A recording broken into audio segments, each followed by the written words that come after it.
Cancer আর chemotherapy এই দুটোই ভীষণ মনে এক ত্রাস সৃষ্টি করে সবার মনে। তো আজকে আমার এই ভিডিওতে আমি সেটাই পরিপূর্ণ করব এবং কিছু প্রশ্নের জবাব দেব। নমস্কার, আমি ডক্টর সঞ্চয়ন মণ্ডল, আমি consultant medical oncologist, HCG Eko cancer centre, New Town. আজকে কেমোথেরাপি যেটা নিয়ে কথা বলবো, কেমোথেরাপি প্রসেস, সেটা হচ্ছে যে পেশেন্ট যখন ক্যান্সার ডায়াগনোসিস হয়, তারপরে যখন আমরা ডিসাইড করি রেডিয়েশন, সার্জারি এবং কেমোথেরাপি আমাদের কাছে পাঠানো হয় কেমোথেরাপির জন্য অ্যাজ আ মেডিকেল অঙ্কোলজিস্ট। কেমোথেরাপির যে প্রসেসটা রয়েছে, আমরা প্রথমে যখন পেশেন্ট আসে তার আমরা ভাইটালস চেক করি, ব্লাড রিপোর্ট চেক করি, সেগুলো চেক করে দেখি যে কোনো অ্যাবনর্মালিটি আছে কিনা। সব যখন ঠিক থাকে তখন আমরা ডে কেয়ারে পাঠাই বা আইপিডি বা ইনডোর অ্যাডমিশন দিই। কেমোথেরাপি এই জিনিসটা দেওয়া হয় দুভাবে, একটা হচ্ছে ইন্ট্রাভেনাস বা ভেনের থ্রুতে, যেটা হচ্ছে আমরা ডে কেয়ার বা আইপিডি অ্যাডমিশন করে দিই, এবং আরেকটা দেওয়া হচ্ছে ওরাল ফর্ম অফ কেমোথেরাপি, যেটা ট্যাবলেটের বা ক্যাপসুলের মাধ্যমে দেওয়া হয়। ইন্ট্রাভেনাস বা যেটা অ্যাডমিট করে দেওয়া হয় ডে কেয়ার বা আইপিডিতে, কেমোথেরাপির বিভিন্ন রকম টাইপ রয়েছে এবং অ্যাকর্ডিং টু দ্য ডিজিজ বা ডিজিজের টাইপ অনুযায়ী, হিস্টোলজি অনুযায়ী আমরা ডিসাইড করি যে কী ধরনের কেমোথেরাপি দেওয়া হবে। এবং কেমোথেরাপির যখন পেশেন্ট অ্যাডমিট হয় তখন সে কেমোথেরাপির ইন্টারভেলে অনেক সময় দেখা যায় শর্ট ইন্টারভেলে দেওয়া হয়, সিঙ্গেল এজেন্ট কেমোথেরাপি দেওয়া হয় বা একটা কেমোথেরাপি দেওয়া হয়, বা অনেক সময় মাল্টি এজেন্ট কেমোথেরাপিও কম্বিনেশনে দেওয়া হয়। কেমোথেরাপির ডিউরেশন যেটা হচ্ছে যে কোনো ক্ষেত্রে দেখা যায় যে সেটা হচ্ছে 8 ঘন্টা, কোনো সময় দেখা যায় 3 ঘন্টা, কোনো সময় সেটা 24 ঘন্টা বা 48 ঘন্টা অবধিও চলে। সেটা ডিসাইড করে যে পেশেন্টের কী ধরনের রোগ হয়েছে এবং কী ধরনের কেমোথেরাপি দেব। কেমোথেরাপি দেওয়ার আগে আমরা বেশ কিছু প্রি মেডিকেশন দিই, কারণ কেমোথেরাপির কিছু সাইড এফেক্ট হয়, সেইগুলো আমরা যাতে প্রিভেন্ট করতে পারি সেই জন্য আমরা কেমোথেরাপির আগে প্রি মেডিকেশন দিয়ে সেগুলোকে আমরা বন্ধ করতে পারি। এবং কেমোথেরাপি দিয়ে যে পেশেন্টকে যখন আমরা ডিসচার্জ করি তখনও বেশ কিছু মেডিকেশন দেওয়া হয় ঘরে খাবার জন্য, এবং বেশ কিছু ইনজেকশন দেওয়া হয় যা তার যাতে ব্লাড কাউন্ট না কমে সেই জন্য, বা প্রোফাইল্যাক্সিসের জন্য, যাতে ঘরে গিয়ে তার সাইড এফেক্ট কম হয় বা কম যাতে দেওয়া হয়।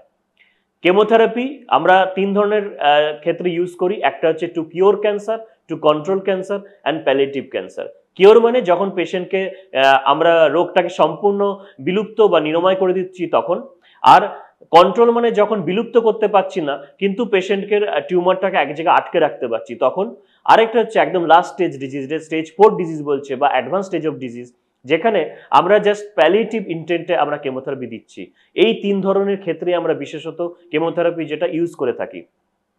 কেমোথেরাপির বিভিন্ন যে টাইপ রয়েছে সেগুলো দেওয়ার আগে অনেক ধরনের কেমোথেরাপি আছে, যেমন তার কিছু হার্টের উপর এফেক্ট পড়ে, সেই জন্য অনেক সময় আমরা ব্লাড টেস্টের সাথে কিছু ইকোকার্ডিওগ্রাফি করে দেখে নেই বা ইসিজি করে দেখে নেই যে কার্ডের বা হার্টের কন্ডিশন কেমন আছে।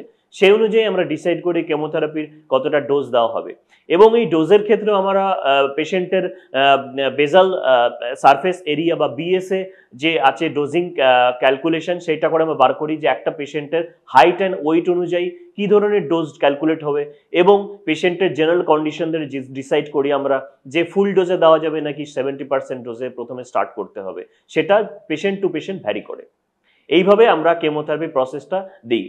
কেমোথেরাপি চলাকালীন অনেক সময় অ্যানাফাইল্যাক্সিস রিঅ্যাকশন হয়, সেটা প্রিভেন্ট করার জন্য আমরা তার সাপোর্টিভ মেডিকেশন দিই, এবং পেশেন্টকে প্রথমে যখন আসে এটা আমরা কাউন্সিলিং করে দিই যে কী ধরনের কেমোথেরাপির রিঅ্যাকশন হতে পারে, সাইড এফেক্ট হতে পারে, এবং তার প্রতিকার এবং তার প্রিভেন্ট করার কী ব্যবস্থা আছে সেটা কেমোথেরাপি স্টার্ট করার আগে। এবং পেশেন্ট যখন বাড়ি গিয়ে তারপরেও যদি ডিলেড এফেক্ট হয় তার কি ব্যবস্থা আছে, আমাদের ইমার্জেন্সিতে কখন আসতে হবে, কি দেখে বুঝতে হবে যে এটা কেমোথেরাপির লক্ষণ ধরা দিচ্ছে, এবং খুব আর্লি স্টেজে যেটা কেমোথেরাপি টক্সিসিটিটা আমরা প্রিভেন্ট করতে পারি সেগুলো, সেই লক্ষণ সম্বন্ধে পেশেন্টের অ্যাটেন্ডেন্টকে অ্যাওয়ার করে দেয় এবং পেশেন্টকেও কাউন্সেলিং করে দেওয়া হয়।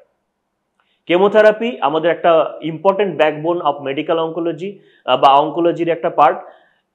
সিস্টেমিক থেরাপি এটা একটা, যেটা হচ্ছে ক্যান্সার সেলকে মারার জন্য আমরা সেন্ট্রালাইজ ফর্মে বাই আইভি ক্যানুলেশন বা পিক লাইন বা কেমোপোর্টের থ্রুতে দেওয়া হয়। সার্জারি বা রেডিয়েশন থেরাপি যেটা আছে সেটা হচ্ছে লোকাল ফর্ম অফ ট্রিটমেন্ট, আর কেমোথেরাপি হচ্ছে systemic form of treatment. Chemotherapy ব্যাপারে আরও কিছু যদি জানতে হয় আমার সাথে দেখা করবেন, আমি নিশ্চয়ই সম্বন্ধে যা জানি সেটা সম্বন্ধে আপনাদের জানাবো। নমস্কার।